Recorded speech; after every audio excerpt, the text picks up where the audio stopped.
Subscribe कीजिए the accounts channel को और बेल पर क्लिक करें सबसे पहले वीडियो देखने के लिए। हेलो एवरीवन, मैं आपका दोस्त शफी अहमद और आप देख रहे हैं हमारा यूट्यूब चैनल दी अकाउंट्स।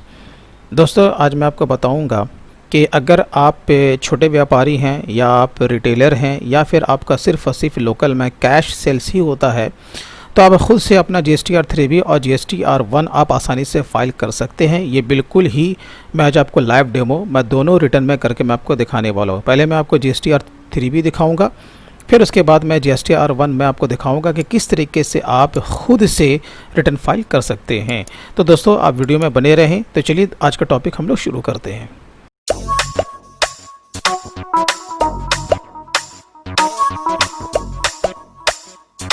जैसा कि आप जानते हैं कि सबसे पहले तो आपको GST के पोर्टल पे लॉगिन करना पड़ेगा, ठीक है ना। उसके बाद आपको फाइनेंशियल ईयर प्लस जिस मंथ का आपको रिटर्न फाइल करना है वो आपको लेना है, ठीक है। तो यहाँ पर जैसे कि GSTR 3B आपको यहाँ पर दिख रहा है ना, ऑनलाइन प्लस ऑफलाइन, ठीक है। तो मैं ऑनलाइन के थ्रू मैं रिटर्न फाइल करने जा रहा हूँ। तो मैं यहाँ पे क्या करूँगा, प्रिपेयर ऑनलाइन पे क्लिक कर देता हूँ। इसके बाद आपको क्या करना है, आपको नो पे या फिर यस पे आपको चेक मार्क करना है जैसा कि आपका ट्रांजैक्शन होगा, ठीक है ना। कई सारे वीडियोस मैंने अपलोड किए हैं इससे संबंधित, वो आप देख सकते हैं। तो हमारा नील रिटर्न नहीं है, हमें क्या करना है, सेल का फिगर डालना है, हमें क्या करना है कि हमें ITC भी लेना है बराबर। इसके अलावा हमारा कोई ट्रांजैक्शन नहीं है, ठीक है। तो हम लोग कर देते हैं इसको नेक्स्ट। देखिए, तो हमारे काम का सिर्फ दो ही बॉक्स यहाँ पर ओपन हो गया है। एक तो हमें सेल दिखाना है, दूसरा हमें ITC लेना है। तो मैं करता हूँ यहाँ पर क्लिक पहले, बराबर है। अब जैसे कि पहला ही वाला आप जब ये वाला जो देख रहे हो ना, ये नेचर ऑफ सप्लाईज, यहाँ पर आपका सेल का कैटेगरी दिया हुआ है, उसमें से आपका कुछ रिवर्स चार्ज भी है। यहाँ पर टोटल टैक्सेबल वैल्यू आपको डालना है। यहाँ पर अगर आपने IGST रिकवर किया है वो डालना है, प्लस CGST प्लस SGST। क्योंकि आप रिटेलर हो, छोटे व्यापारी हो, आपका सिर्फ और सिर्फ काउंटर सेल है, बोले तो कैश सेल से है, तो वो फिगर आपको यहाँ पर देना पड़ेगा, है ना। आपको यहाँ पर दिख रहा होगा ये जो आपका टैक्सेबल वैल्यू, और आपको पता है ना टैक्सेबल वैल्यू किसे बोलते हैं, मैं आपको बता देता हूँ। जैसे मान के चलिए माल का दाम 100 रुपया, 5% का आपने GST लिया तो टोटल कितना हो गया, 105 रुपया। तो 100 रुपया आपका टैक्सेबल वैल्यू कहलाएगा और 5 रुपया आपका GST हो गया, प्लस 105 रुपया ये टोटल सेल का वैल्यू कहलाएगा। तो यहाँ पर आपसे क्या पूछ रहा है भाई, टोटल टैक्सेबल वैल्यू, ठीक है ना। ऐसा नहीं कि आपको यहाँ पर टोटल आपका जो सेल वैल्यू आ रहा है वो डाल दीजिएगा, तो ये आपका फिर एंट्री गलत हो जाएगा, ठीक है। तो चलिए, अब यहाँ पर ऑटोवा टैक्सेबल सप्लाई है, जिस आइटम पे आपने टैक्स वसूल किया है उसी का आपको यहाँ पर डेटा फिलअप करना है। तो चलिए, तो यहाँ पर अगर आप देखोगे मैंने कुछ इस तरह का डेटा मैंने तैयार किया है। कहने का ये मतलब है कि पार्टी ने मुझे ये बताया कि भाई मैं इतना सारा मैंने IGST मैंने पे किया है और SGST मैंने इतना पे किया, मतलब कि परचेज के अगेंस्ट में। तो इस तरीके से उसका टोटल सितंबर के महीने में 23,749 रुपया उसने टोटल GST को पे किया है, जिसमें कि लोकल भी है प्लस IGST भी है। अब आपको पता है ना कि उस महीने में आपका कितना सेल हुआ है, ठीक है। वो आपको सेल का फिगर आपको निकाल लेना है, जो कि मैंने एक्सपेक्टेड मैंने फिगर निकाला है, लेकिन एक्चुअल में आपको ये निकालना पड़ेगा कि मतलब कि उस महीने में आपका कितना सेल हुआ। बहुत ही सिंपल है ना। तो आप उसका हिसाब किताब रखिए। तो मेरे हिसाब से हमारा जो सेल हुआ है वो 4,05,000 रुपया हुआ है। बस ये हमारा डेटा है। अब हमें इसे फिलअप करना है, क्योंकि कोई भी डेटा फिलअप करने के लिए भाई आपको लेन देन का थोड़ा बहुत हिसाब किताब तो रखना पड़ेगा ना। कितना परचेज़ किया हमने उस महीने में, कितना सेल किया, मेरी बात को समझे ना। तो टोटल टैक्सेबल वैल्यू बोले तो सेल का हमारे कितना है, 4,05,000 है। तो वो हमें यहाँ पर डाल देना है, ठीक है। उसके बाद हमारा तो कोई IGST सेल तो है नहीं ना, बोले तो इंटर स्टेट लोकल है। तो हम कहाँ पर आ जाएंगे, CGST में। तो भाई कितना है इसमें आपका 10,125 रुपया, ठीक है, 10,125 रुपया। जब हम लोग एक कॉलम भरते हैं तो दूसरा कॉलम आपका बाय डिफ़ॉल्ट आपका फिलअप हो जाता है, तो इसमें आपको टेंशन नहीं लेना। तो ये हमारा डेटा कंप्लीट हो गया बोले तो सेल का, क्लियर है। अब हम लोग क्या करेंगे, कंफर्म पे क्लिक कर देंगे। जैसे ही आप जब करोगे तो आपको सेव भी करते रहना है, सेव GSTR 3B, ठीक है। हमारा डेटा यहाँ पर देखो सेव भी हो रहा है। अब हम लोग क्या करेंगे, ITC क्लेम करेंगे। तो हम लोग आ जाते हैं एलिजिबल ITC में। अब आपको कौन से कॉलम में भरना है, तो बहुत सारे कॉलम ना, तो हमें कहाँ चले जाना है, ऑल अदर ITC, ये वाला जो आपको कॉलम दिख रहा है ना। तो आपको क्या करना है, जो भी व्यापार आप करते हो ना, जिस भी चीज़ का जो उस पर आपने जो टैक्स पे किया है आपको इसी वाले कॉलम में फिलअप करना है, ठीक है। तो आपने IGST पे किया तो यहाँ भरोगे CGST और SGST।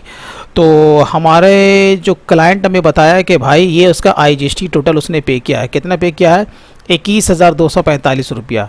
तो 21,245 रुपया है।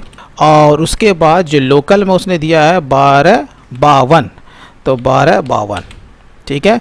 तो हमने IGST plus SGST plus CGST हमने ITC के रूप में क्लेम कर दिया।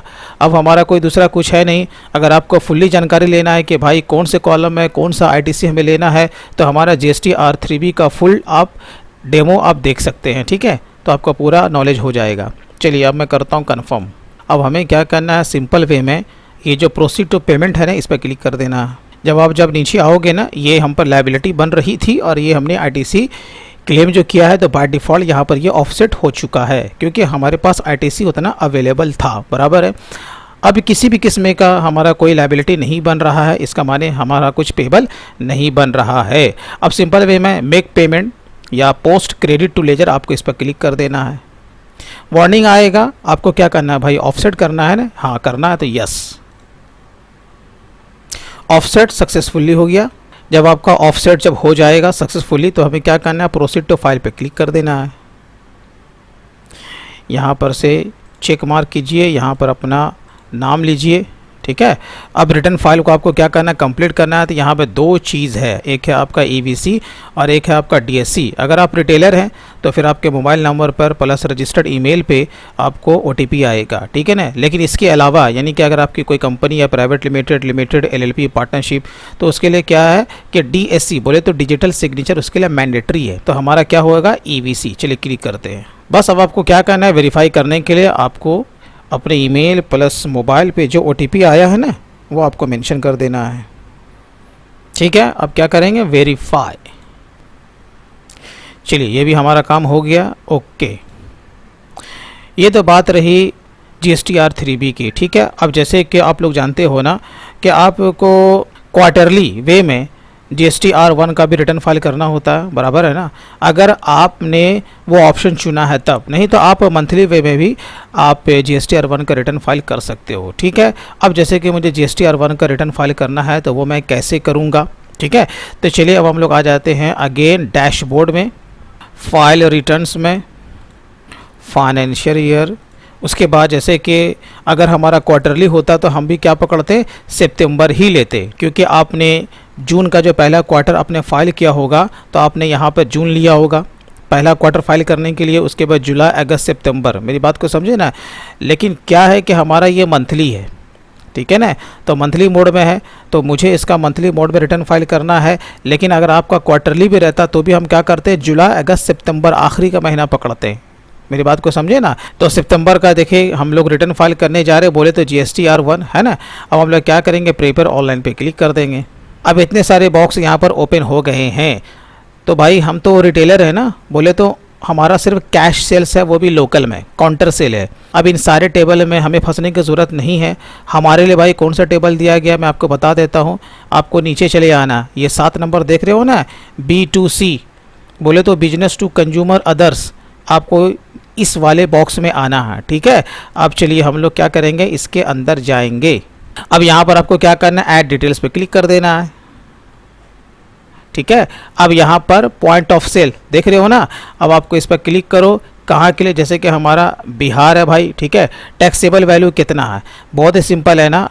तो अभी आपने देखा ना GST R3B का हम लोगों ने रिटर्न फाइल किया तो वही फिगर होगा ना टैक्सेबल वैल्यू, मेरी बात को समझे ना। तो कितना था भाई, तो अभी हम लोगों ने फाइल किया यही था ना, 4,05,000 रुपया। तो बस हमें वही फिगर वहाँ पर पुटअप करना है, 4,05,000 रुपया। ये हुआ 1 महीने का। और अगर आप 3 महीने का अगर आप फाइल करते तो आपको क्या करना था, GST R3B में जाते, जो कि रिटर्न फाइल हो चुका पुराने वाले में, अगस्त में जाते और जुलाई में जाते। वहाँ पर आपको ये देखना था कि भाई हमने उस दोनों महीने में कितना टैक्सेबल अमाउंट को दिखाया है, मतलब कितना सेल फिगर दिखाया, मेरी बात को समझे ना। उस 2 को लेते प्लस इस महीने के लेते, तीनों को जोड़ देते तो क्वार्टर हो गया ना। तो आपको ये ध्यान रखना है, क्योंकि मैं यहाँ पर मंथली फाइल कर रहा हूँ, लेकिन ज़्यादातर लोग क्या करते हैं, क्वार्टरली वे में फाइल करते हैं।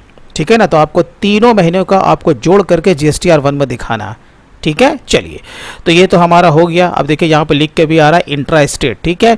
अब हम लोग आ जाते हैं रेट में। रेट में क्या भाई, हमारा 5% वाला आइटम है, सिर्फ और सिर्फ 5% है, ठीक है ना।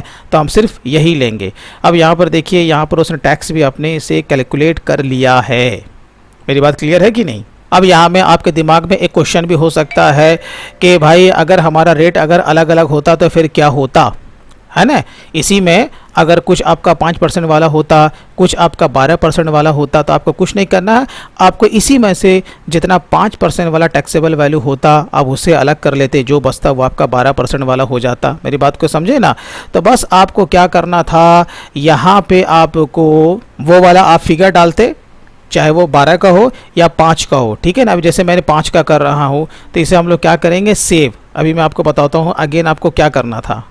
फिर अगर दूसरा होता तो हम क्या करते हैं, ऐड डिटेल्स पे क्लिक करते, फिर वही आपका ओपन हो जाता। तो फिर आप क्या करते, 12% वाला जो भी आपका टैक्सेबल वैल्यू होता वो आप वहाँ पर फिलअप कर लेते। मेरी बात को समझे ना। तो चलिए, बहुत ही आसान है, आपको टेंशन लेने की ज़रूरत नहीं है। अब हम लोग क्या करेंगे, बैक पे क्लिक करेंगे, क्योंकि हमारा काम तो पूरा हो गया ना। अब जैसे कि देखो, अब तो हमारा डेटा फिलअप हो गया ना। डेटा फिलअप होने के बाद उसका असर यहाँ पर ऊपर में ही दिखना चाहिए, जो कि अभी नहीं दिख रहा, ठीक है ना। जब आप नीचे आओगे, देखो मैंने यहाँ पे चेक मार्क जब हम करते हैं ना, तो ही आपका सबमिट वाला ये वाला जो ऑप्शन है ये आपका हाईलाइटेड होता है, ठीक है। जैसे आप इसे चेक मार्क करोगे यहाँ पे देखो सबमिट, लेकिन अभी हम लोग सबमिट नहीं करेंगे। क्यों? क्योंकि जब तक इसका इफेक्ट ऊपर में नहीं दिखेगा, देखो जैसे हम लोग क्लिक करते हैं ना, तो अंदर में तो हमारा डेटा है, लेकिन ऊपर में उसका इफेक्ट नहीं दिख रहा है, तो इसे अपडेट होने में कुछ समय लग जाता है। मेरी बात को समझे ना। तो आपको इतना थोड़ा सा इंतज़ार करना पड़ सकता है। कब तक? जब तक कि जो भी डेटा आपने नहीं भरा। अब देखिए यहाँ पर हमारा आ गया ना। चलिए, बातें ख़त्म हो गई। हम लोग उतनी देर से बात कर रहे थे कि इसका इफेक्ट आना चाहिए, तो देखिए यहाँ पर इफेक्ट आ गया ना, 1 करके आ रहा है, प्लस वो फिगर भी हमें दिख रहा है। देखिए आपको दिख रहा है ना भाई, ठीक है। तो अगर ये आपको नहीं दिखता है तो फिर आप क्या करें, आधा घंटा पौने 1 घंटे के बाद आप इससे दोबारा लॉगिन कीजिए, तो वो आपको दिख जाएगा। चलिए, अब हमारा कुछ भी भरने के लायक इसमें नहीं है, क्योंकि भैया हम रिटेलर हैं, ठीक है ना। तो सीधी सी बात है, यहाँ पर चेक मार्क कीजिए और सबमिट पे क्लिक कर दीजिए। तो प्रोसीड, हाँ भैया प्रोसीड। अब आप देखिए, जैसे ही हम लोगों ने सबमिट पे क्लिक किया, देखिए यहाँ पर क्या लिख के आ रहा है। देखिए मोटे मोटे अक्षर में लिख के आ रहा है ना। थोड़ा समय के बाद आप इसका स्टेटस चेक कीजिए।